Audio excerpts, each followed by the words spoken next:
Pada malam di tanggal 24 Februari 1942, sebuah benda tak dikenal melayang di atas langit kota Los Angeles dan menyebabkan kepanikan bagi pihak militer serta warga sipil.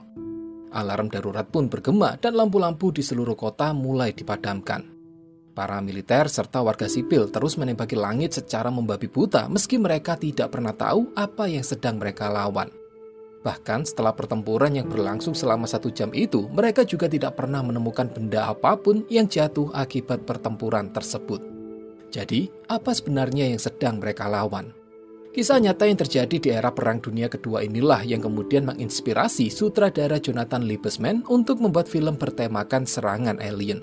Halo para penghuni planet manapun, kembali lagi di Lazy Movie dan selamat datang di dalam plot film fiksi ilmiah berjudul Battle Los Angeles.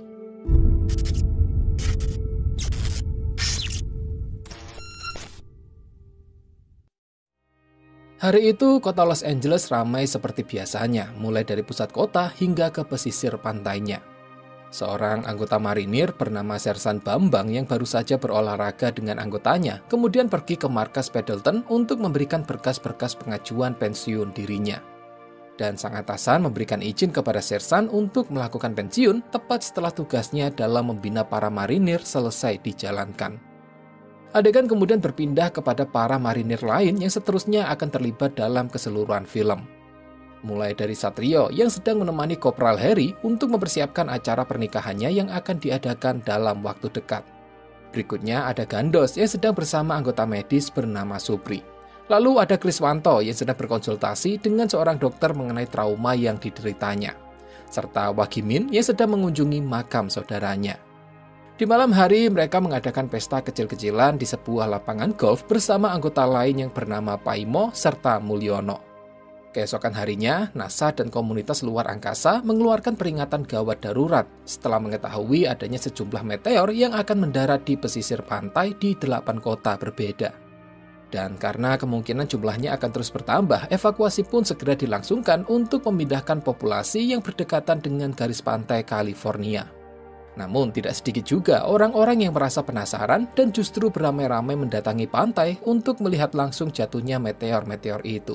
Tipikal orang Indonesia banget ini. Sementara itu di kamp pelatihan Pendleton, Sersan Bambang yang sedang menjalankan tugas terakhirnya dalam melatih para marinir, mendadak didatangi oleh seorang petinggi militer yang seketika itu memerintahkan semua anggota marinir untuk segera naik ke atas truk. Dia menjelaskan bahwa beberapa meteor sedang jatuh di pesisir pantai California. Dan para petinggi militer memerintahkan semua anggota untuk bergerak tak terkecuali dengan Sersan Bambang yang sebentar lagi akan pensiun.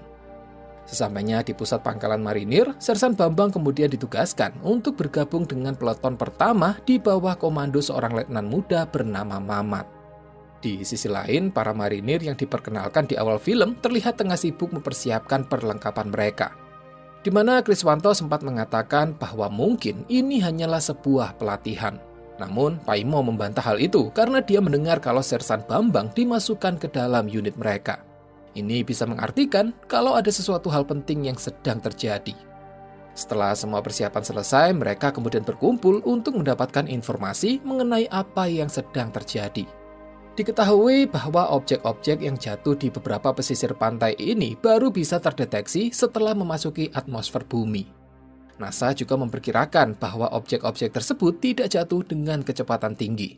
Benda itu melambat tepat sebelum menyentuh air, seolah-olah ada yang sedang mengendalikan kecepatannya.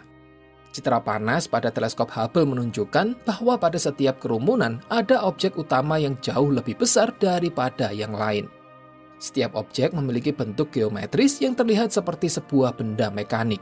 Dan bisa dipastikan kalau kejadian ini bukanlah hujan meteor biasa. Setelah briefing, salah satu stasiun televisi menayangkan sebuah siaran langsung dari pesisir pantai Santa Monica. Melaporkan bahwa beberapa objek yang telah mendarat tepat di belakang sebuah kapal perang seketika itu membuat kapal tersebut hancur.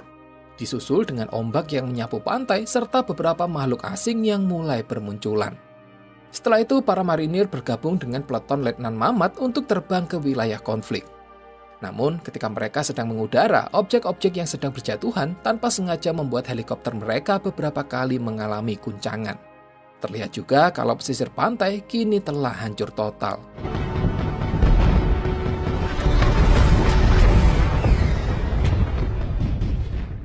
Sesampainya di Bandara Udara Santa Monica, mereka menerima informasi kalau pihak musuh ternyata tidak memiliki alat tempur udara. Yang mana hal ini tentu sangat menguntungkan bagi pihak marinir. Tim yang dipimpin oleh Letnan Mamat kemudian mendapatkan misi untuk mendatangi sebuah kantor polisi. Di sana terdeteksi adanya sinyal darurat yang dikirimkan oleh beberapa warga sipil yang terjebak di dalam kantor polisi tersebut.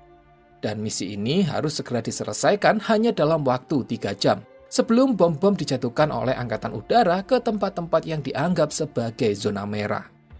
Singkatnya, ketika tim mulai bergerak, mereka dikejutkan dengan adanya pergerakan tepat beberapa meter di depan yang awalnya mereka kira hanyalah seekor anjing. Namun, setelah diselidiki, tiba-tiba mereka dikejutkan dengan serangan yang datang dari berbagai arah. Dan karena kabut tebal yang menghalangi pandangan, mereka pun bergegas mencari jalan keluar untuk menjauhi kekacauan tersebut. Seorang anggota sempat tertembak dan hampir terseret oleh musuh. Begitu pula dengan Gandos yang menerima tembakan di kepala. Dan meski tembakan itu tertahan oleh helmnya, namun impact yang dihasilkan memberikan luka bakar pada kepala Gandos. Singkatnya, setelah mendapatkan jalan keluar, mereka pun akhirnya bergerak untuk segera pergi. Akan tetapi, dalam usahanya, seorang anggota baru bernama Poniran terkena tembakan di kaki yang membuatnya harus terpisah dari kelompok. Sementara para marinir yang lain memasuki sebuah rumah kosong untuk sementara bersembunyi serta merawat anggota yang terluka. Tidak lama kemudian, Paimo pun menyadari kalau Poniran telah menghilang. Segera, dia memberitahukan hal ini kepada Sersan Bambang serta Letnan Mamat. Tim pun akhirnya dibagi menjadi 2. Sersan Mamat bersama Paimo dan juga Harry pergi untuk mencari Poniran. Sedangkan sisanya terus bergerak menuju ke kantor polisi bersama dengan Letnan Mamat. Sementara itu, Poniran yang sedang bersembunyi menyalakan kembali radionya untuk menunjukkan lokasinya kepada Sersan Bambang. Bersama dengan itu, Poniran sempat melihat ada sebuah bayangan yang melintas. Merasa penasaran, dia pun memutuskan untuk keluar. Namun tiba-tiba dia disergap oleh sesosok alien yang membuat Paimo secara refleks menembakinya. Saat itu, Sersan Bambang dan yang lain akhirnya sampai di lokasi. Namun alien yang sebelumnya ditembaki oleh Poniran mendadak bangkit kembali sehingga mereka serentak untuk menembakinya. Selepas pergi dari tempat tersebut, mereka bergabung kembali dengan Letnan Mamat. Namun, di tengah perjalanan, lagi-lagi mereka mendapat serangan yang mengakibatkan satu anggota lainnya bernama Sugeng menderita luka bakar parah di bagian leher dan kepalanya. Sugeng bapakku, Cuk. Segera mereka pun pergi dari kekacauan tersebut, lalu berlindung di sebuah tempat. Beberapa saat kemudian, Paimo yang tengah berjaga tiba-tiba melihat sebuah pergerakan yang ternyata adalah anggota marinir dari tim yang lain. Diketahui kalau Sersan Waluyo sebelumnya tanpa sengaja terpisah dengan anggota yang lain. Begitu pula dengan Sersan Juminten yang juga terpisah dengan anggota timnya ketika sedang melacak transmisi musuh yang berjarak sekitar 12 blok di selatan tempat ini. Setelah perbincangan itu, Mulyono kemudian melaporkan kalau helikopter evakuasi akan datang dalam 25 menit lagi. Maka dari itu, Letnan Mamat pun memerintahkan mereka untuk segera kembali bergerak menuju ke kantor polisi. Sesampainya di sana, Sersan Bambang segera melakukan pencarian kepada warga yang bersembunyi bersama dengan 2 anggota lainnya. Sedangkan sisanya tetap berada di tempat bersama dengan yang terluka untuk menunggu datangnya helikopter evakuasi. Di dalam gedung, Sersan Bambang menemukan 5 warga sipil yang terdiri dari 2 orang dewasa serta 3 anak-anak. Bersama dengan ini, helikopter evakuasi pun mendarat dan para anggota yang terluka segera dinaikkan ke dalamnya. Letnan Mamat sempat meminta co-pilot untuk menunggu karena masih ada beberapa warga sipil yang harus dievakuasi. Namun co-pilot itu menolak dengan alasan tidak ada cukup ruang yang tersisa. Segera setelah helikopter itu mulai terbang, Sersan Bambang berlari keluar sembari berteriak agar anak-anak dievakuasi terlebih dahulu. Namun di saat itu juga tiba-tiba helikopter tersebut ditembak jatuh oleh pasukan udara milik para alien. Mengetahui kalau pihak musuh sebenarnya memiliki pasukan udara, marinir yang tersisa pun memutuskan untuk mundur dan berlindung di dalam kantor polisi, serta melaporkan temuannya ini kepada markas pusat. Letnan Mamat terlihat begitu terpukul setelah kehilangan 4 anggotanya sekaligus. Dia kemudian ditenangkan oleh Sersan Bambang yang juga menyarankan agar mereka terus bergerak untuk kembali ke Bandara Udara Santa Monica. Segera, Letnan Mamat menugaskan Wagimin dan juga Kriswanto untuk membuat pos pengamatan di atas gedung, sekaligus mencari rute evakuasi untuk keluar dari lokasi saat ini. Tidak lama kemudian keduanya melihat ada sebuah bis yang sedang terparkir dan segera melaporkan opsi ini kepada Letnan Mamat. Melihat situasi bahwa bom akan dijatuhkan dalam 1 jam lagi, serta bandara Santa Monica yang bermil-mil jauhnya, membuat Letnan Mamat memutuskan untuk memanfaatkan bis tersebut. Dia mengirim Satrio bersama dengan Harry untuk memeriksa kendaraan itu dan membawanya mendekati tempat ini. Beberapa saat kemudian, Paimo melaporkan penemuan makhluk asing yang terlihat sedang sekarat. Dan karena sebelumnya mereka menyadari kalau beberapa kali tembakan tidak berhasil membunuh makhluk itu, Sersan Bambang lantas membawa makhluk tersebut untuk dipelajari kelemahannya. Dia kemudian dibantu oleh seorang warga yang merupakan dokter hewan untuk melakukan pembedahan. Di tengah prosesnya, Wagimin yang berjaga di atas gedung melaporkan adanya musuh yang menerobos masuk melalui pintu utara. Dan karena proses pembedahan belum selesai, Sersan Bambang kemudian meminta anggotanya untuk menjaga pintu dan meledakkan setiap musuh yang mencoba untuk masuk. Di saat yang sama, Satrio akhirnya berhasil menyalakan bis dan langsung membawanya ke pintu selatan gedung. Beruntung saat itu, Sersan Bambang juga berhasil menemukan titik vital makhluk tersebut, sehingga dia bersama yang lain langsung bergerak menuju ke bis. Diikuti dengan Wagimin dan juga Kriswanto yang turun dari atap gedung sambil menembaki alien yang mulai berdatangan. Pada akhirnya mereka semua berhasil memasuki bis dan secepatnya pergi dari tempat itu. Di tengah perjalanan, mereka berpapasan dengan rombongan pasukan udara alien yang terbang berlawanan arah dengan jalur mereka. Segera Mulyono menginformasikan hal ini kepada markas pusat. Namun tepat di saat itu, sebuah pesawat alien tiba-tiba berhenti di dekat bis mereka. Hal ini membuat Sersan Bambang segera menyadari kalau sebenarnya pesawat-pesawat alien itu bisa mendeteksi sinyal radio mereka. Segera setelah dia memerintahkan untuk mematikan semua radio, Sersan Bambang lantas mengambil radio milik Mulyono dan langsung membawanya keluar dari bis menuju ke stasiun pengisian bahan bakar. Dia menyalakan serta meninggalkan radio itu di sana untuk memancing pesawat alien yang sedang mendekati bis mereka. Dan tepat setelah alien itu mendekati radio, Sersan Bambang melemparkan sebuah granat. Setelah memeriksa bangkai pesawat alien itu, Sersan Bambang menemukan kalau ternyata pesawat tersebut tidak memiliki pilot, atau dengan kata lain, itu adalah sebuah drone. Yang tentunya benda tersebut dikendalikan dari jarak jauh menggunakan sistem komando otomatis. Mengejutkannya, Juminten sebenarnya telah menduga hal ini, dan untuk alasan itulah Juminten dikirim guna menyediakan sistem identifikasi otomatis dengan sebuah paket serangan yang terkoordinasi. Namun sayangnya, akibat sebuah pertempuran, aset itu keluar jalur dan menghilang dari deteksi. Berikutnya, perjalanan menuju Bandara Santa Monica pun dilanjutkan, dan setelah menempuh beberapa mil, mereka kembali dihadapkan dengan sebuah pertempuran. Beberapa tembakan yang menyasar berhasil merusak roda bis serta melukai seorang anggota marinir. Dan tidak jauh dari lokasi tersebut terlihat adanya sebuah tank yang sedang menghadapi beberapa alien. Mereka pun memanfaatkan keadaan ini untuk segera keluar dari bis serta mengevakuasi para warga sipil.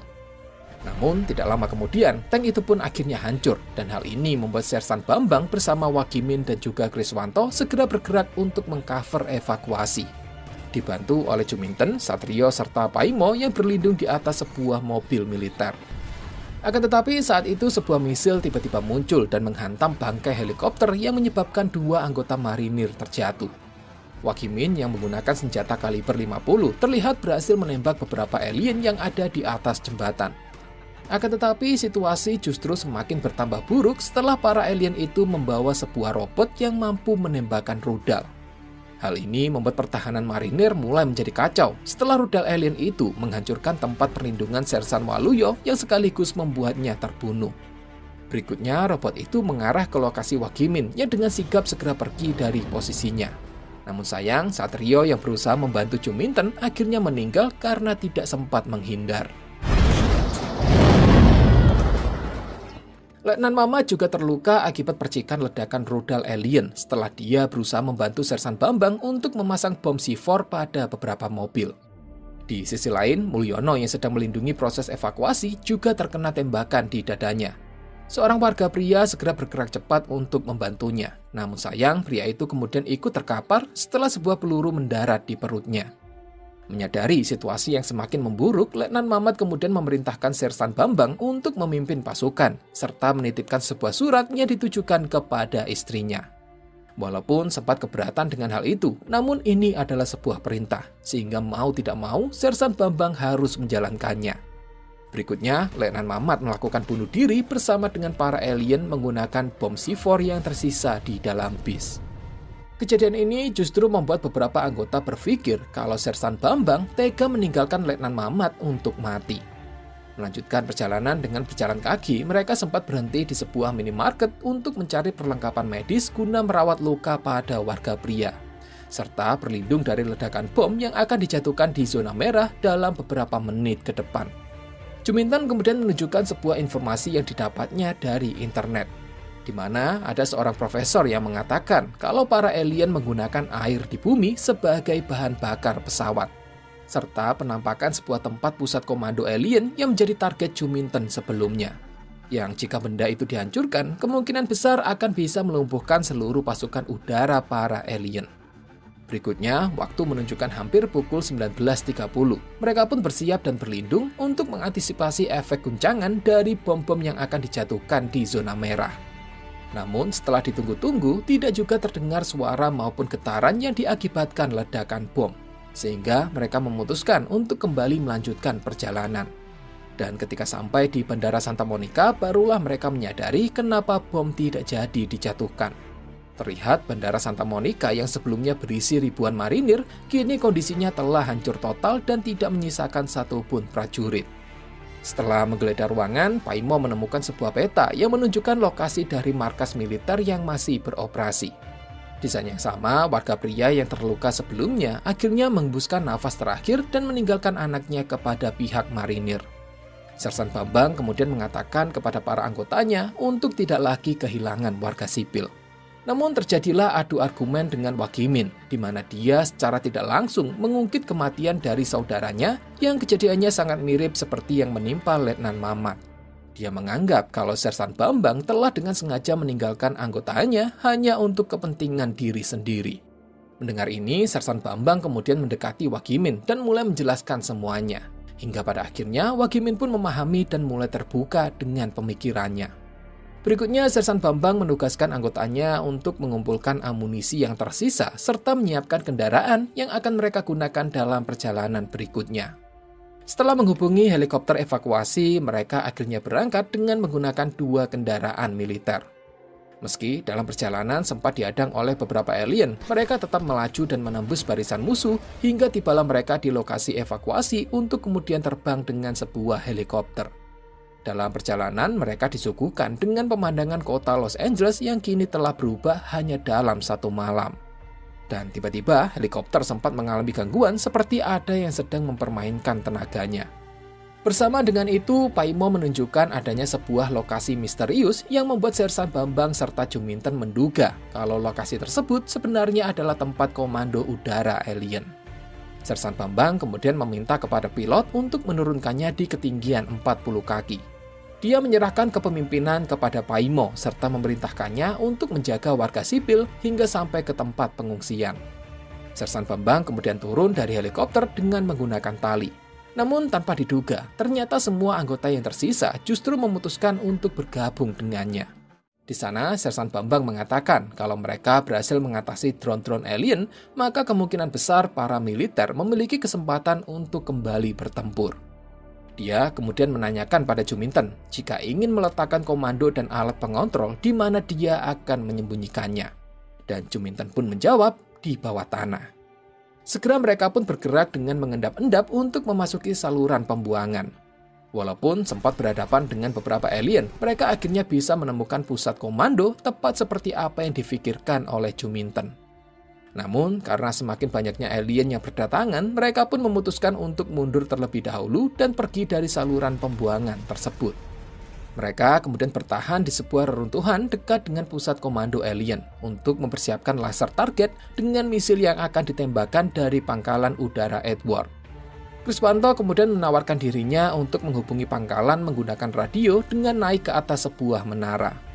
Tidak lama kemudian, dia berhasil melakukan komunikasi dan mendapat informasi kalau misil akan tiba dalam 3 menit.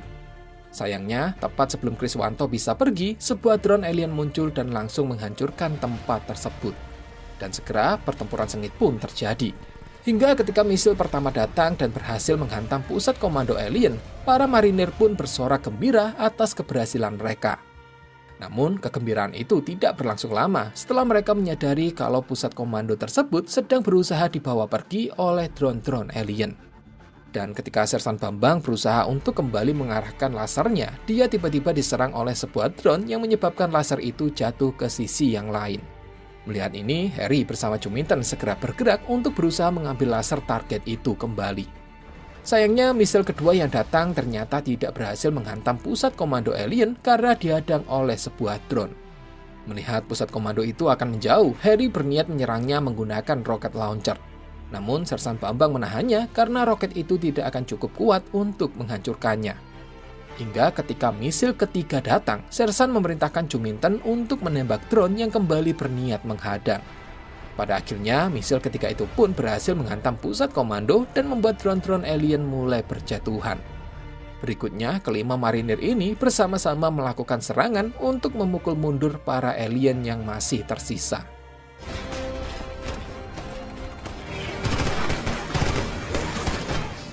Adegan kemudian berpindah memperlihatkan para marinir berada di dalam helikopter dan sedang menuju ke sebuah pangkalan militer. Berita mengenai keberhasilan marinir yang dipimpin oleh Sersan Bambang telah tersebar ke berbagai kalangan militer. Dan hal ini membuat mereka mendapatkan sambutan serta rasa hormat ketika mendarat di pangkalan. Segera seluruh pasukan yang tersisa dari berbagai penjuru kota pun dikumpulkan untuk memulai kembali berperang. Sersan Bambang bersama yang lain dipersilakan untuk istirahat serta menikmati sarapan. Karena dari awal film, mereka sama sekali belum makan. Namun, bukannya bersantai-santai, Sersan Bambang justru mengambil perlengkapan tempur untuk berniat kembali ke medan perang. Tindakan ini lantas diikuti oleh anggota lainnya dan mereka pun kemudian berangkat untuk merebut kembali kota Los Angeles. Dan film pun berakhir. Dan begitulah kisah dari film Battle Los Angeles yang terinspirasi dari kisah nyata. Ingat, film ini terinspirasi, bukan diadaptasi. Kalau sampai ada yang protes, saya doakan semoga anumu kecil. Oke, sampai di sini dulu pembahasan kita. Saya ucapkan terima kasih untuk kalian yang sudah menonton. Silakan like kalau suka pembahasannya, silakan dislike 2 kali kalau tidak suka. Sampai jumpa di invasi alien berikutnya dan bye-bye.